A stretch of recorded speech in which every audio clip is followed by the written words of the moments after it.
Have you ever heard a question that sounded innocent, but deep inside, something told you it was wrong? A gentle tone, a harmless smile, and yet the moment you answered, you realized you had just stepped into a game you could never win. This is the art of the liar. They don't just lie with words, they lie with questions. And if you can't see through the disguise, you'll get trapped doubting yourself, apologizing for things you never did, until you start fighting against yourself instead of them. The ancient Romans knew this well. Seneca, Epictetus, Marcus Aurelius, they warned us. A liar rarely attacks head-on. They plant tiny seeds of doubt, and then they wait for you to destroy yourself. 2,000 years later, the tactic hasn't changed. It's only become more subtle. In today's video, we'll break down the 5 most dangerous questions liars ask to manipulate and control you. More importantly, I'll show you how the Stoics would respond calmly, clearly, unshakably. And by the end, you'll have the tools to ensure you'll never be anyone's pawn again. So, stay with me until the end. And if you find value here, consider subscribing. Not for me, but for yourself, so you never miss the next lesson that could sharpen your mind and strengthen your spirit. Question 1. Why are you being so sensitive? At first, it sounds harmless, almost like concern. But don't be fooled. This is the very first bullet fired by the gaslighter. Because hidden inside that question is not curiosity, it's accusation. What they're really saying is, you're weak. You're imagining things. The problem isn't me, it's you. Pause for a moment. Think back. Have you ever been in a relationship where the moment you pointed out something wrong, you were brushed aside with a laugh? Oh, you're just too sensitive. Or maybe at work, you questioned the ethics of a decision, only to hear, don't overreact. It's just business. That's not concern. That's a weapon. Because what they're trying to do is strip you of your greatest defense, your awareness. They want to take your sensitivity, which is really a radar for danger, and twist it into a weakness. Seneca once wrote, "We suffer more in imagination than in reality." Manipulators know this. They plant seeds of doubt in your imagination until you begin to question yourself, until you start believing you're the problem. But here's the truth. Sensitivity is not weakness. Sensitivity is awareness. The person who feels deeply often sees the cracks in the wall, long before anyone else notices. A financial analyst who spots small inconsistencies in the books, mocked as paranoid, but later proves a multi-million-dollar fraud. A wife who senses a subtle change in her husband's behavior, dismissed as overreacting, only to discover the betrayal months later. In both cases, sensitivity was not a curse. It was the early warning system. So what would a Stoic do? Marcus Aurelius once said, "If someone can prove me wrong and show me my mistake, I will gladly change, for it is truth that I seek, not victory." A person who truly values you will never shame your awareness. Only those hiding something fear your perception.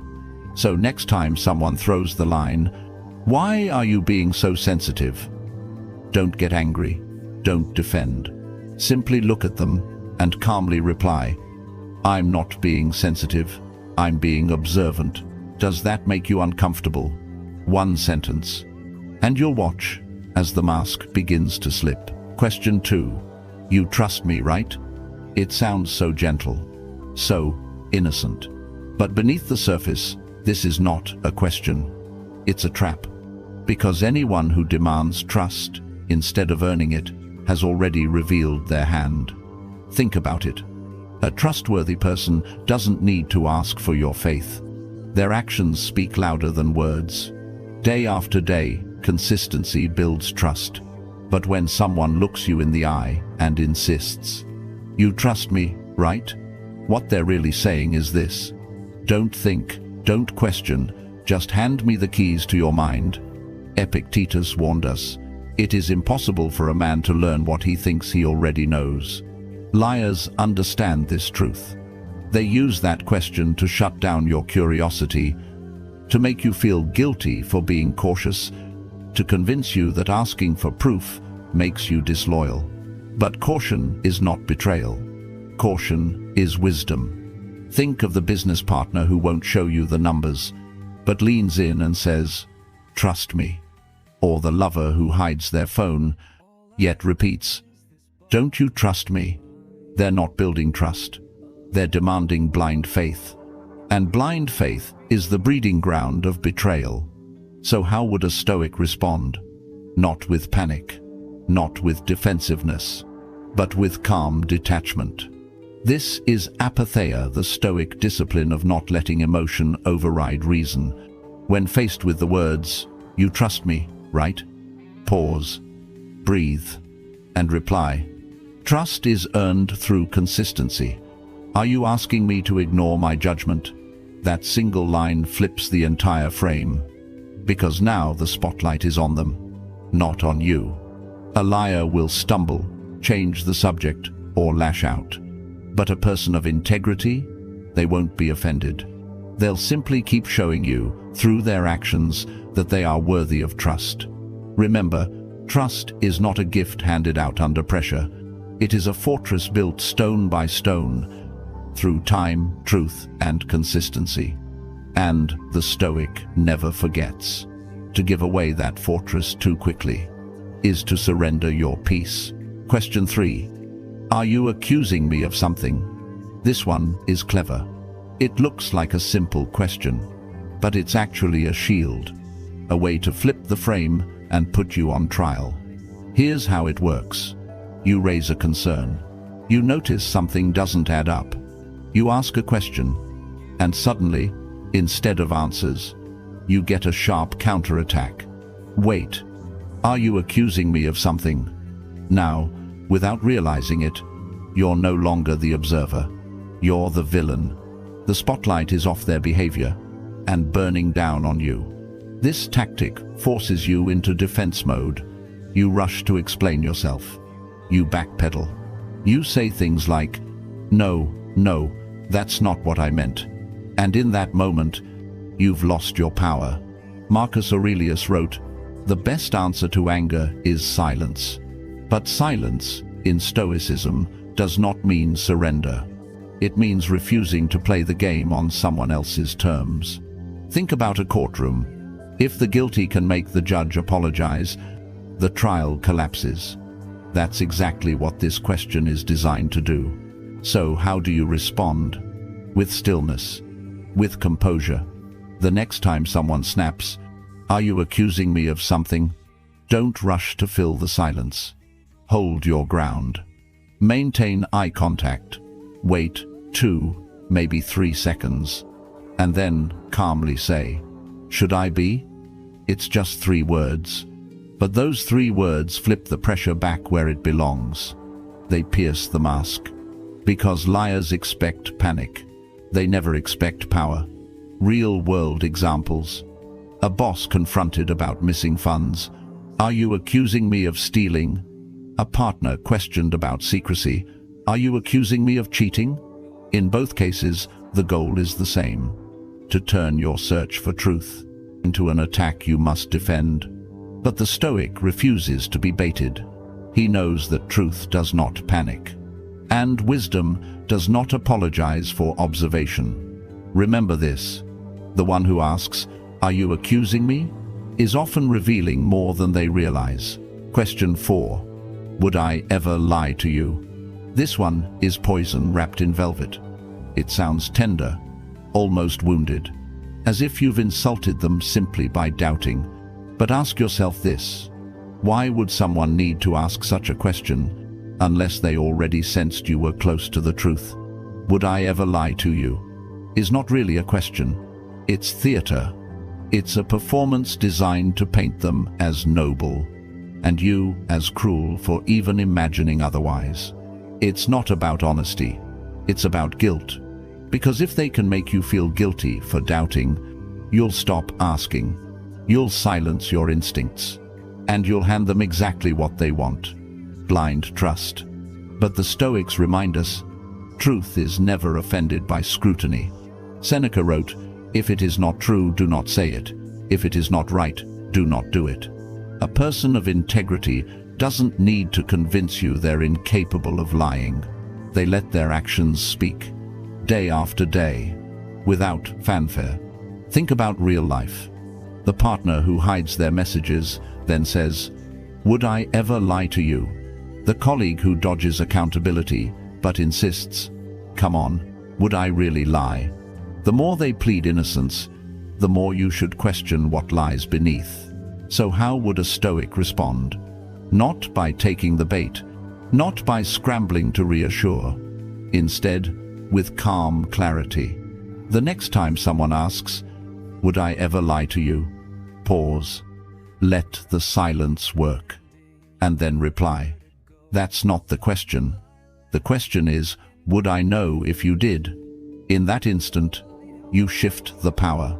Because liars thrive in fog. They want you blinded by doubt. But your response switches on the floodlight. And once the light is on, the shadows can no longer hide them. Remember, honest people don't fear questions. Only liars do. So, never confuse a performance of innocence with the reality of truth. Question 5. Can't we just move on? This is the last card in the liar's deck. The desperation play. When denial fails, when distraction fails, they turn to exhaustion. Can't we just move on? On the surface, it sounds like peace, like closure. But look deeper. It's not about resolution. It's about escape. What they're really saying is, "I don't want accountability. I don't want to face the truth. I just need you too tired to keep digging." And that's how many lies survive. Not because the liar outsmarts the truth, but because the truth seeker grows weary and gives up. The Stoics knew this tactic well. Marcus Aurelius wrote, "If it is not right, do not do it. If it is not true, do not say it." Notice he never added, "unless it's inconvenient." For the Stoic, truth has no expiration date. It does not fade just because someone wants to move on. Think of real life. A company caught in scandal, the leaders beg employees, "Let's not dwell on the past, let's focus on the future." A spouse exposed in betrayal, "Why keep talking about it? Let's move forward." But in both cases, the plea isn't for healing, it's for silence. It's to bury what still festers in the dark. So, how does the Stoic respond? Not with rage, not with endless argument, but with steady resolve. When someone asks, "Can't we just move on?" you breathe and calmly answer, "I'll move on when I understand what happened, not before."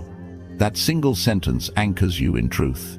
It tells the liar you cannot be rushed, that your peace is built on clarity, not on fatigue. Liars hate this because they thrive on your exhaustion. But when you refuse to surrender, when you stand calmly in certainty, their game is over. Remember, moving on is not about speed. It's about honesty. And only when the truth is faced can peace truly begin. Stoic thinking to avoid manipulation. Liars thrive on emotion. They don't need facts. They don't need logic. They only need you to lose your balance. They'll make you feel guilty for asking questions.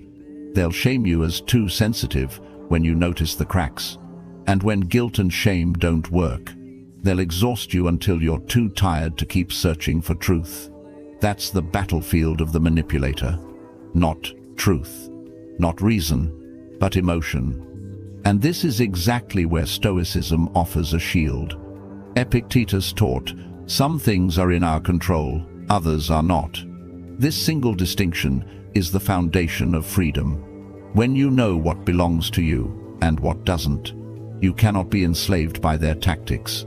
So, when they try to guilt you, remember, their feelings are not your responsibility. When they accuse you of being too sensitive, Remember, awareness is a strength, not a weakness. And when they try to wear you down, remember, time itself is neutral. Truth has no deadline. The Stoic doesn't react at the liar's pace. He observes. He breathes. He chooses his response with precision, as if holding the sword of reason steady in the middle of chaos. Imagine standing in a storm. Winds howl, rain lashes, thunder roars, but inside you remain unmoved. That's the Stoic state of mind. Calm when others lose control. Clear when others are blinded. Because here's the secret manipulators never expect. Their greatest weapon only works if you give them your reaction. Take that away, and the weapon shatters in their hands. The Stoic knows. Silence can be strength. Observation can be power. Detachment can be liberation. So the next time someone tries to twist your perception, don't rush. Don't panic. Simply ask yourself, is this within my control or outside of it? And with that single question, you reclaim your freedom. Calm, clear, unshakable. That's how Stoic thinking breaks every chain of manipulation. Conclusion. You now know the 5 dangerous questions liars use to manipulate. Each one is a move on the chessboard. Each one is a trap, but you are no longer a pawn. You are the player. The Stoic does not need to shout. He does not need to rage. He simply sits steady, gazes into truth, and lets the liar reveal themselves.